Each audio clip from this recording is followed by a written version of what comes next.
नमस्कार, मैं हूं आपके साथ अनुष्का और आप देख रहे हैं झाबुआ ट्राइबल न्यूज। उज्जैन में शनिवार सुबह त्रिवेणी घाट के पास क्षिप्रा नदी में मिली महिला की लाश को लेकर पुलिस ने 12 घंटे के अंदर खुलासा कर दिया है। महिला की हत्या पारिवारिक विवाद और सोशल मीडिया पर एक्टिव रहने से नाराज पति ने कर दी थी। पति उस पर चरित्र शंका भी करता था। इसको लेकर दोनों में आए दिन विवाद भी होता था। शुक्रवार की रात भी दोनों के बीच विवाद हुआ, जिसके बाद पति ने पत्नी के हाथ पांव बांधकर उसका गला घोंट दिया और लाश बोरे में बंद कर दी। इसके बाद दो दोस्तों की मदद से शव को सुबह 4 बजे क्षिप्रा नदी में फेंक दिया गया था। पुलिस ने आरोपी पति गोकुल को गिरफ्तार कर लिया है, जबकि उसके दोनों दोस्त फरार हैं। ऐसे खुला अंधे कत्ल का राज। शनिवार को लाश मिलने के बाद पुलिस ने जांच की तो लाश की शिनाख्त पवासा क्षेत्र में रहने वाली रचना टिपानिया के रूप में हुई। रचना शुक्रवार सुबह से अपने घर से लापता थी। उसके पति गोकुल टिपानिया शुक्रवार को पवासा थाने में गुमशुदगी दर्ज करने पहुंचा था। पुलिस ने उसे फोटो लाने का कहा तो वो लौटकर नहीं आया। इसके बाद शनिवार सुबह उसकी लाश मिलने से सूचना पर शिनाख्ती के लिए पति पहुंचा था। महिला के 13 साल के बेटे ने पुलिस को बताया कि मां घर में पापा के साथ मारपीट करती थी। पुलिस को शंका हुई तो पति को हिरासत में लेकर कड़ी पूछताछ की गई, जिसके बाद गोकुल ने हत्या करना कबूल कर लिया। पुलिस को जांच में मृतका के पति गोकुल टिपानिया के मोबाइल फोन में कुछ संदेहास्पद वीडियो मिले हैं। इसी दौरान दूसरी टीम को सीसीटीवी फुटेज में एक ई रिक्शा घटना स्थल के आसपास आता जाता दिखाई दिया था। तमाम बिंदुओं पर जांच में आगे बढ़ी पुलिस ने मामले का खुलासा कर दिया। 2 हत्या की घटनाएं जिले में एक साथ हुई थी। इसमें घटिया थाना क्षेत्र में मालीखेड़ी गांव में एक महिला है श्रीमती जय कुंवर राजपूत, 26 साल की है। इनकी करीब 4 साल पहले कोरोना के दौरान शादी हुई थी।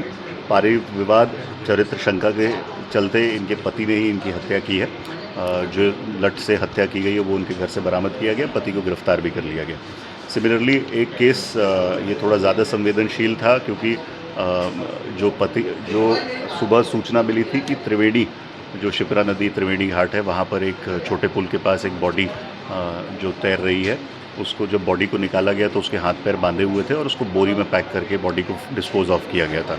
मामला बहुत संवेदनशील था। इसमें कई टीम्स बनाई गई। हमारे एडिशनल एसपी साहब, दोनों सीएसपी, सभी थाना प्रभारी, इन्होंने मिलकर पूरे जगह जगह के सीसीटीवी कैमरा निकाले। तभी पवासा में इनके पति ने एक अपनी पत्नी की गुमशुदगी की रिपोर्ट दर्ज कराई।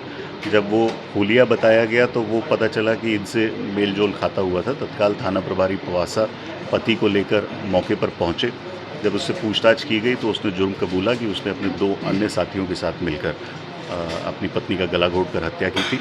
उसके बाद दोनों साथियों के साथ ई रिक्शा के माध्यम से पहले हाथ पैर बांधे और बोरी में भरकर उस बॉडी को डिस्पोज किया क्षिप्रा नदी में।